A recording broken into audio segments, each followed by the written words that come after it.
अस्सलामुअलैकुम। गर्मियाँ आते ही हर दस्तरखान में चटनी और रायता तो यकीनन मौजूद ही होता है। तो आज मैं आपके साथ टमाटर की बहुत ही मजेदार सी चटनी की रेसिपी शेयर कर रही हूँ। चटनी एक ऐसी चीज है जिसके बगैर खाने का मजा ही नहीं आता। बस आप एक बार बना लें और महीनों ये मजेदार सी चटनी एंजॉय कर सकते हैं। यकीन मानिए दस्तरखान पर ये टमाटर की चटनी मौजूद होगी तो आप सालन को भी खाना भूल जाएंगे। तो चलिए जी हम सबकी बहुत ही फेवरेट मजेदार सी टमाटर की चटनी बनाते हैं। रेसिपी अच्छी लगी तो लाइक शेयर जरूर कीजिएगा। हेल्दी चटनी बनाने के लिए सबसे पहले हम लेंगे एक गट्ठी लहसुन की ली है और इसी तरह हम एक अदद मैंगो लेंगे। तो अब हम इसमें ऐड करेंगे टमाटर, तकरीबन 5 से 6 अदद। टमाटर आप अपनी मर्जी से कम या ज्यादा भी ले सकते हैं। और एक अदद हम प्याज लेंगे। अब हम तेज आंच पर टमाटरों को इस तरीके से जलाएंगे और साथ साथ हम अलट पलट कर मुकम्मल इनको ऊपर से ये छिलका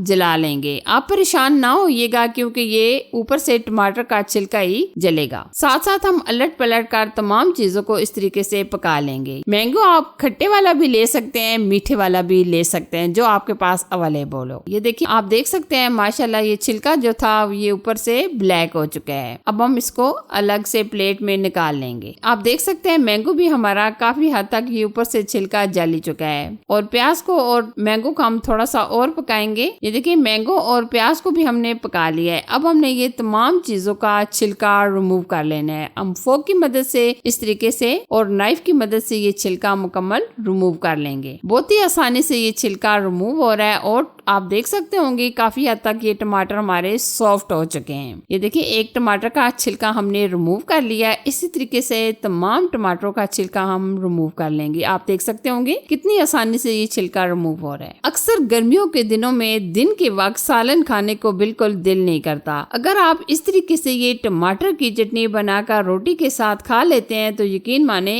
एक तो आपकी सेहत के लिए बहुत ही हेल्दी होगी, दूसरी आपको खाने का भी मजा आ जाएगा। आप देख सकते होंगे माशाल्लाह कितना आसानी से ये टमाटरों का छिलका रिमूव हो रहा है। आप देख सकते हैं टमाटरों का हमने छिलका रिमूव कर लिया है। अब हम ऑनियन का यानी प्याज का भी छिलका इसी तरीके से रिमूव कर लेंगे। ये देखिए आप देख सकते हैं कितने अच्छी तरीके से ये तमाम चीजें गल ही चुकी हैं। प्याज को भी हमने अच्छी तरीके से साफ कर लिया है। अब हम मैंगो का भी छिलका इस तरीके से रिमूव कर लेंगे। और आप देख सकते होंगे कि जो मैंगो था ये भी अच्छी तरीके से गल चुका है। ये देखिए आप देख सकते हैं। अच्छा जी अब आ जाती है बारी लहसुन की। लहसुन के बारे में आपको तो पता है ब्लड प्रेशर का भी मसला हो, अगर आप वजन कम करना चाहते हो तो आप लहसुन को लाजमी डाला करें। लहसुन तो आपको पता है हर खाने में ही डाला जाता है और चटनी में ना डाला जाए ऐसा हो नहीं सकता। आप देख सकते होंगे कि लहसुन भी हमारा माशाल्लाह अच्छी तरीके से गल चुका है और छिलका कितना आसानी से रिमूव हो रहा है। ये देखिए बहुत ही आसानी से इस तरीके से छिलका रिमूव हो जाता है और ये बहुत ही अच्छी तरीके से सॉफ्ट भी हो चुकी है। जो लहसुन था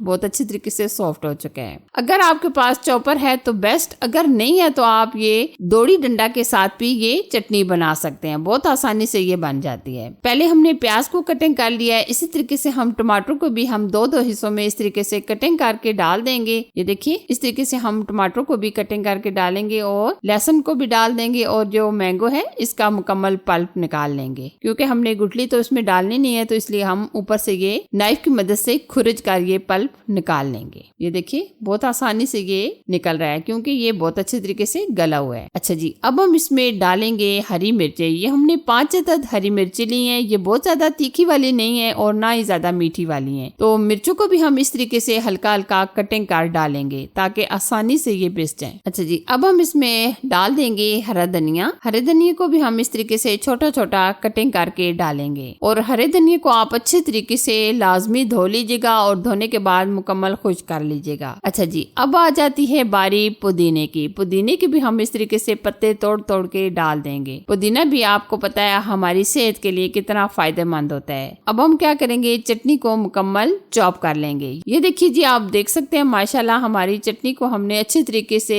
चॉप कर लिया है। और अब हम इसमें ऐड करेंगे नमक हस्बे जायका हस्बे टेस्ट आधा चम्मच। अच्छा जी ये तकरीबन हमने 3 चम्मच के करीब लिया है अनारदाना। अनारदाने को हमने अच्छी तरीके से कूट लिया है। ये आप मुकम्मल कूट कर डालिएगा। अब हम इसमें ऐड करेंगे अच्छे फ्लेवर के लिए काली मिर्च का पाउडर, चाय का आधा चम्मच, और आधे ही चम्मच हम इसमें डाल देंगे काला नमक, और तकरीबन 2 से 3 चुटकी हम इसमें डालेंगे कलवंजी। कलवंजी के बारे में भी आपको पता है मौत के अलावा हर बीमारी का इलाज है, तो इसलिए आप कलवंजी वगैरह हर खाने में शामिल लाजमी रखा करें। ठीक है, अच्छा जी, अब हम क्या करेंगे, अच्छी तरीके से चटनी को मिक्स कर लेंगे। आप अच्छे तरीके से इस तरह मिक्स कर लें ताकि अनारदाना जो हमने इसमें शामिल किया है वो अच्छी तरीके से तमाम चीजें मिक्स होनी चाहिए। ये देखिए अनारदाने को और दूसरी तमाम चीजों को हमने अच्छी तरह मिक्स कर लिया है। अच्छा जी, अब आप चाहते हैं कि हमारी चटनी लॉन्ग टाइम के लिए यानी लंबे अरसे के लिए महफूज रहे, तो आप इसमें सफेद सिरका यानी व्हाइट विनेगर डाल दें। तकरीबन हम इसमें 2 चम्मच डाल रहे हैं। अगर आप बहुत ज्यादा यानी महीनों सालों रखना चाहते हैं तो आप इसमें प्याज भी ना डालिएगा, और तकरीबन ये जो सिरका है इसको आप आधा कप के करीब डाल दीजिएगा। इससे आपकी चटनी बिल्कुल खराब नहीं होगी, क्योंकि अगर प्याज भी हम डालकर लॉन्ग टाइम के लिए रखते हैं तो तब भी हमारी चटनी खराब हो सकती है। तो इसलिए जब आप महफूज करने के लिए बना रहे हैं चटनी तो आप इसमें सिरका आधा कप के करीब डाल दें और प्याज को स्किप कर दें। इससे आपकी चटनी लॉन्ग टाइम के लिए महफूज हो जाएगी। ये देखिए जी, बहुत मजेदार टेस्टी हमारी टमाटर की मजेदार सी चटनी बनकर तैयार हो चुकी है। आप रोटी, नान और राइस के साथ एंजॉय करें। तो कैसी लगी ये मेरी अमेजिंग टमाटर की चटनी की रेसिपी? अगर आपको अच्छी लगी तो लाइक कीजिए, शेयर कीजिए, और चैनल पर अगर आप नए हैं तो चैनल को सब्सक्राइब कीजिए। साथ दिए गए बेल आइकन को भी प्रेस कर दीजिएगा ताकि मैं इसी तरह अच्छी और नई रेसिपी आप लोगों के साथ शेयर करती रहूं। Thanks for watching. Allah Hafiz.